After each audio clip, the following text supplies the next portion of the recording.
Hi, I'm Michael Cashew. And I'm Adee Cashew, and you're listening to the WAG podcast. This podcast is about health, wellness, and personal development. Each episode is a short conversation between Adee and I on a single topic with actionable steps. We cover everything from food, mindset, fitness, and relationships. We started WAG because of the way health and fitness changed our lives, so we hope to share a tool or two that helps you along your way.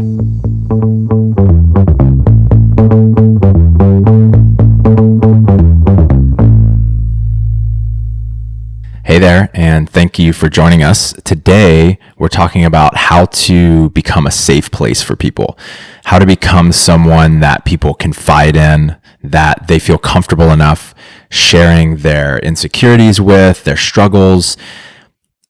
And the reason that we're talking about this is because this is what leads to the deepest connections that we all crave. Allowing ourselves to share vulnerably and being someone that other people feel comfortable sharing with vulnerably creates those deep relationships. Mm-hmm. I've been talking a bit recently with some friends about how we don't necessarily want our relationships to be easy, and this type of stuff is hard. And on the other side of really difficult things like this is deep trust and connection. And if it was just easy, we'd be only talking about the surface level stuff, and we wouldn't have this, really meaningful bond between each other, and being a safe place for somebody and sharing as well as receiving other people's challenges and vulnerabilities is really hard stuff, but it's really worth it. Like, hard things are worth it. What does it look like? I think you have a story to share. What does it look like when you are a safe place for others? So I have a story. I had a friend who she had been married for around, I would say, like a year, but I knew before she even got married that there was a couple things in her relationship that just felt a little bit off. And I had definitely had kind of mentioned it a little bit, but never super directly. And she always just made it seem like, no, we're doing great, and would talk super highly about their relationship. And I wasn't going to pry. And as they got married and their relationship progressed, there was definitely more and more signs that things just weren't right. That they just weren't doing well, or weren't necessarily the best partner for each other. And I didn't push, but I continued to be there and continued to show up. And I think sometimes, when you have that friend who's complaining about their relationship and then they just don't do anything about it, you can get to a place where you're like really frustrated, and you can just be like, oh, well, if you're not going to do anything, I'm not going to be your friend anymore. And I feel like that's the opposite of being a safe place for somebody. Everyone needs their own space and time to go through their own life, their own way. And part of being a safe place is loving people regardless, and just being in acceptance with what they're going through. And she was, going through her process, and I just kept being there, kept listening, kept maybe asking questions here and there, maybe challenging some things here and there, but never pushing too hard. It's like a really tricky thing. Marriage is a really big deal. And I think that through time and still being there and being that safe space, eventually she did come to me and say, things actually aren't as great as they seem. And I think I would like to move forward with getting a divorce. And I got the opportunity to be there for her. And I feel like that's just really deepened our relationship. And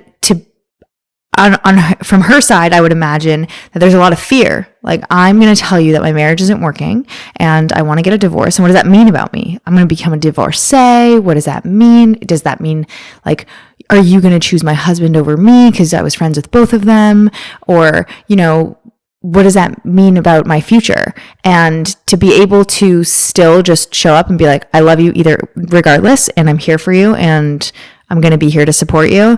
Then now you have this level of trust that's deeper, where it's like, okay, I can be ugly. I can be messy. I don't have to be perfect. I don't have to show up as my best self all the time in order for you to continue being my friend. And that was, not only did that like give me so much joy and like love for her, but it also helped me be able to share my own vulnerabilities with her. It's like, okay, now we have this unspoken agreement between each other, where we show up for each other. Or if I really need you, you're going to be there for me. And that's just this unspoken agreement that we have. And I think that it's really beautiful. I love that. So being a safe place is sharing your own vulnerabilities. It's listening intently and fully. It's being curious about people and really trying to understand what they're going through. It's letting go of our judgments of others. Oftentimes they automatically pop up with us without us even choosing them. But if we're really trying to be a great friend or great partner or great family member, then our practice is to let go of those judgments and to remember that we have our shit too. It's also regulating your reaction if someone has a tough conversation with you. There's nothing less safe than someone sharing something really hard with you and you attacking them or getting defensive or snapping at them for it. That's a quick way to make things feel very not safe. And it is also allowing yourself to feel what they're feeling. True empathy is feeling some version of what the other person is going through.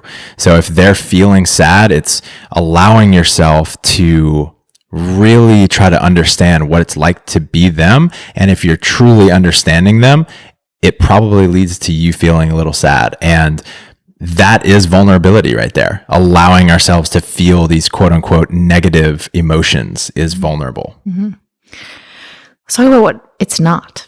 So being a safe place is not avoiding tough topics or conversations. So let's say that you have an annoyance with your friend. They drink too much when you go out and they kind of get a little bit mean. And it's not really bad, but it's just, it's kind of like a little bit annoying.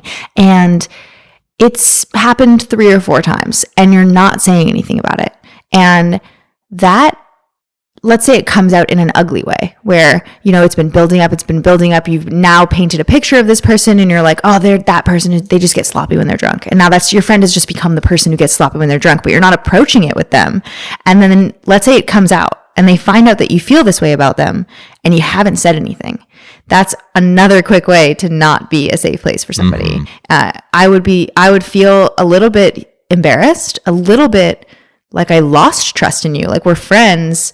Part of that is going through the challenging and tough conversations of telling me that what I'm doing is not cool or that you don't want helping me be my best self. So avoiding those tough topics or conversations is not being a safe place for people.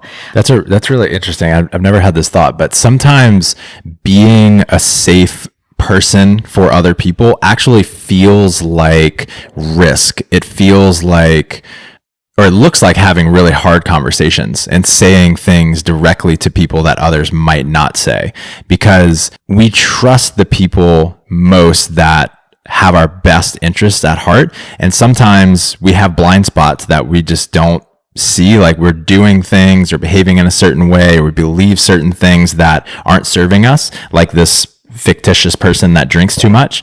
And the person that risks themselves to have that direct conversation with us, we just have so much more trust in. For sure. And they feel safer to us. So sometimes it just looks messy and risky. I think there's this difference between comfort, where comfort is not the same as safety. Being in comfort is not having the conversation. It's just more comfortable and it's easier to not have the conversation. But what you're talking about is to be the safe person, there's moments where you have to put your relationship a little bit at risk, where it's like, I have to say something that could irritate this person. And all of us don't want to make other people feel bad, but we're doing that. We're putting our neck on the line because we want to be trustworthy and we want to be that person. And then I look at that person thinking, okay, that person feels safe to me because they're going to tell me. They're not going to let me look like a fool. They care more about me long term and more about me as a whole than they do about my emotions around a specific topic in the moment. Sure. Or they care more about me than, not having me lash out at them. Yeah. And I think what kind of goes hand in hand with this is that being a safe place is not giving unsolicited advice. It's not just going to somebody who maybe is a little bit sloppy, this fictitious person who drinks too much, going up to them and saying, hey, I really think that you should think about like really controlling your drinking. That is not being a safe place either. It's having a little bit of bedside manner in terms of how you approach these conversations, which we have a whole other podcast episode on how to have challenging conversations. That's also a really good one. But giving unsolicited advice is definitely not being a safe place, as well as just preaching to other people. We all know the people in our lives that preach that, this is the way to live, this is the right way. Those people don't necessarily feel safe because you know where they stand. They're so clear, and it feels when you're preaching that you're inflexible. And sometimes when you need support, and maybe it's in, I don't have the same beliefs as you, and I want to come to you with a challenging topic, but I already know that you have this stance on something. I don't want you to preach to me and try to convince me of your way. I want you to just be there for me and listen. So preaching can really give the impression of, you're about to try and tell me what to do, and I want to avoid that. So I'm just not going to come to you. We immediately get on the defensive. Yeah, totally. So here are some ways that you can become a safer place for others. I think the most important thing is that you share vulnerably with them. One powerful story that I have that relates to this is very recently with my parents, or actually I'll back up and give some context. For years since I went to rehab, I have craved a deeper relationship with my parents. When I was in treatment, we were very close. We were doing so much therapy together. There was a lot of pain and struggle, but we were very, very close. And ever since then, I've sort of had this feeling like I'm trying to get back to that place with them. And so I would get really curious. I would ask them a lot of questions. But what I realized recently was that I wasn't sharing my own vulnerabilities with them anymore. And so probably a month ago, I called them and I shared all of that with them. And then I just told them, I really miss you guys. And the most frequent thing that makes me cry is feeling like I miss you. I feel guilty for being away, and et cetera, et cetera. I shared a lot of stuff with him about that. And within that same conversation, immediately my dad was the most vulnerable he's been with me in years. And it just reaffirmed this concept that we have to do what we're seeking from others first, right? Like we have to be vulnerable first before we can expect others to feel safe enough to do it with us. And you can go slowly. I wouldn't necessarily just like dive in deep and share your deepest, darkest fears and secrets, but there's something called oversharing. Yeah, exactly. Another way to be a safe place for people is to ask others about things deeper than surface level. I think you do an amazing job about this. And it can be uncomfortable sometimes because let's say someone says, I had a really amazing week at work, and then you'll ask what exactly was amazing about it.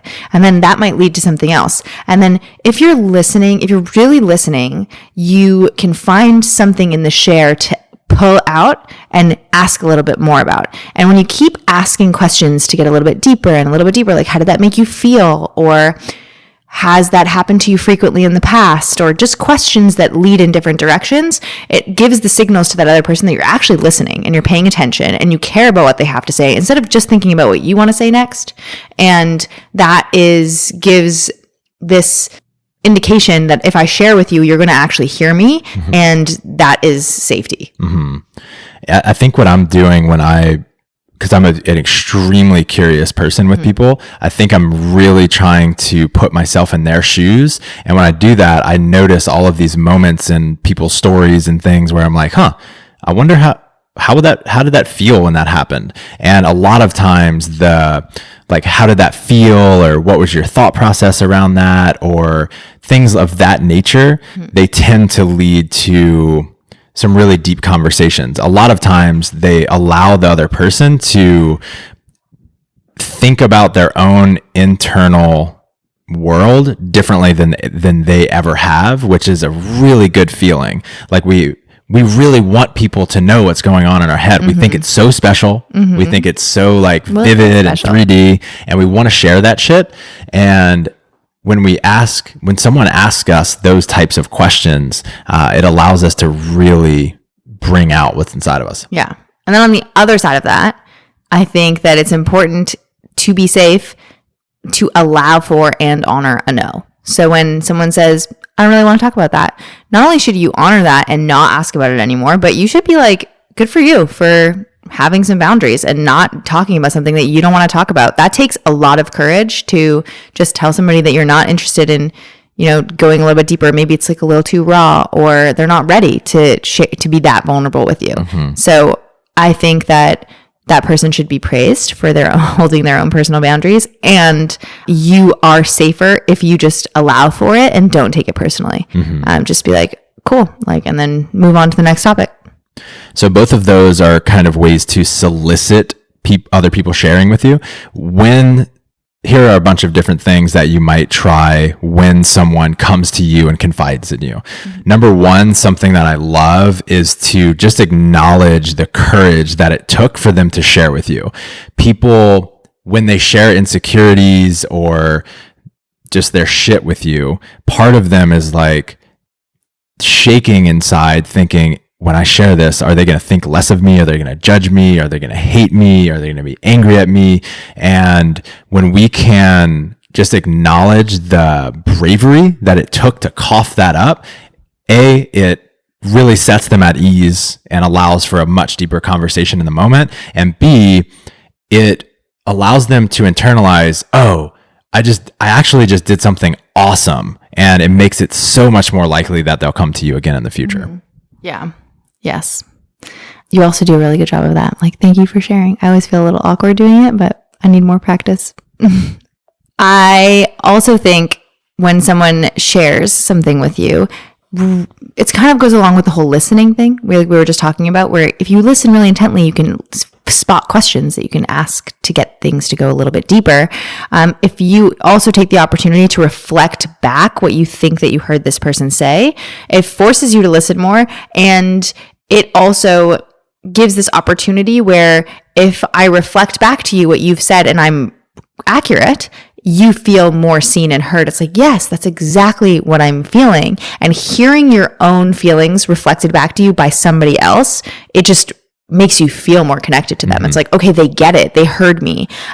And if you're not accurate, it gives that person actually an opportunity to correct you. And then it could avoid any misunderstandings or, lead to deeper conversation. So I love listening to people and then saying something along the lines of, let me hear if I've heard you. So what you're saying is you felt XYZ, and just literally reflecting exactly back what they've said to you. Which is so different than how we usually do conversation, which is like Adee's talking, and while she's talking, I'm thinking about my response. Or if she's sharing something vulnerable, I'm probably thinking of advice to give her or some way to fix it. Or judging. This completely turns that on its head, right? If I'm intending to reflect back to her and really understand her, then it allows me to really get out of my head and be more present. Yeah. And for Adee to feel much more understood. Yeah. I mean, I don't know if this is just me and not you, but sometimes I'm also being judgmental, where it's not you're way more judgmental. But I mean, it's someone's sharing something and in my head, it's like, oh my gosh, or I'm having some type of judgment about it. And if you're listening with the intent to reflect, then it puts me more in their emotions. And I think, oh man, that must have been really scary, versus I can't believe that you did that. Some type of judgment like that. So I really like that one. Next, when people are sharing something with you, be really patient with them. Allow them the time to really feel their feelings. Fight the urge to rescue them from those feelings. It is an essential part of our healing process, or our process of getting through stuff, to really feel our emotions fully. So if Adee is sharing something with me that is really hard for her, my gut instinct is to want to fix it. I feel so connected to her that when she's angry or really sad, I feel those feelings really intensely. So what I usually want to do is rescue her from those and try to fix it as quickly as possible. Because it kind of rescues you. Because it rescues me. Yeah. Exactly. Yeah. Exactly. And what I've learned is that by allowing you to just have your own experience, and a lot of times be much more quiet and ask questions rather than give advice, you get through things way faster. I think this one's a really hard one for me in particular because silence makes me uncomfortable. And I just want to know what the other person's thinking, which sometimes requires them to say it out loud. And so I want to ask questions, or I want to, get that auditory feedback that everything's okay. And sometimes silence is actually the safer option instead of just saying something that's stupid just to fill the air. Yeah, it's uncomfortable, but it's actually okay sometimes. And you do a good job of just like sitting and waiting.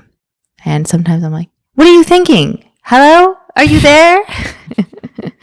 And then I think the last thing that we could mention is about the whole advice thing. So someone in these conversations, you're being a safe place, someone's confiding in you, you probably have a lot of advice that you want to share because like Michael said, you want to rescue this person. Unless they explicitly ask you for advice, I would probably err on the side of not giving advice. And then if you really do feel compelled, you can ask them like, hey, can I give you some advice? Usually most people aren't going to say no to that because it takes some courage to say no. Instead of that, you could say... And people aren't courageous, so... Some people are not. It's hard. I'm not courageous. Sometimes I'll say yes, and I really don't want to hear your feedback, actually. And I think another way that is a little bit easier is I just want to make sure that I'm showing up like the best way possible. Are you looking for me to just listen to you, or are you looking for some feedback or advice? And I'm totally okay with either. Just to be clear, even maybe before they share. So like before you share, I just want to know, which hat should I have on? And sometimes that's a little bit easier for them. So let's go over those one more time. So to become a safer place for others, share your own vulnerability with them first. Ask them how about things deeper than surface levels. And then when people do come to you, acknowledge and appreciate them for the courage that it took to actually say whatever they said to you. Listen intently with the intent to understand. You can reflect back to them what you heard them say. You can be patient with them and allow them to feel their feelings, and either wait for them to ask you to give advice, or if you really feel strongly that they could benefit from something, then ask if they're open to feedback.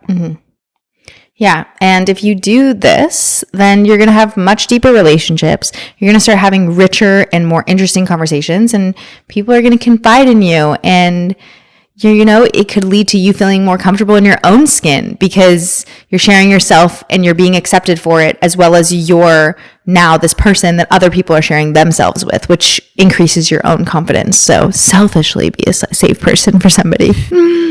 And every single person is looking to belong and to have a deep sense of community and to be seen, and for others to show up for them.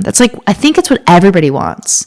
And this is the foundation to make that happen, because this is how you get past where it just is easy, where it's just fun and exciting, and you have this new relationship where, we're just getting to know each other, and it's kind of like when you just start dating somebody and you don't notice all of their craziness.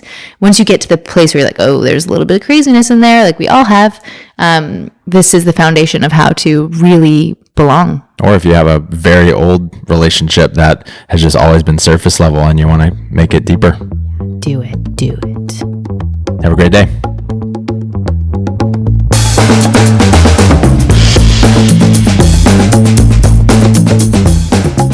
Thanks for joining us. Stay in touch by signing up for our newsletter at workingagainstgravity.com or on Instagram at workingagainstgravity. And don't forget to subscribe to us on iTunes, leave us a 5-star review, and refer a friend. We'll be back next week with another episode. Talk to you then.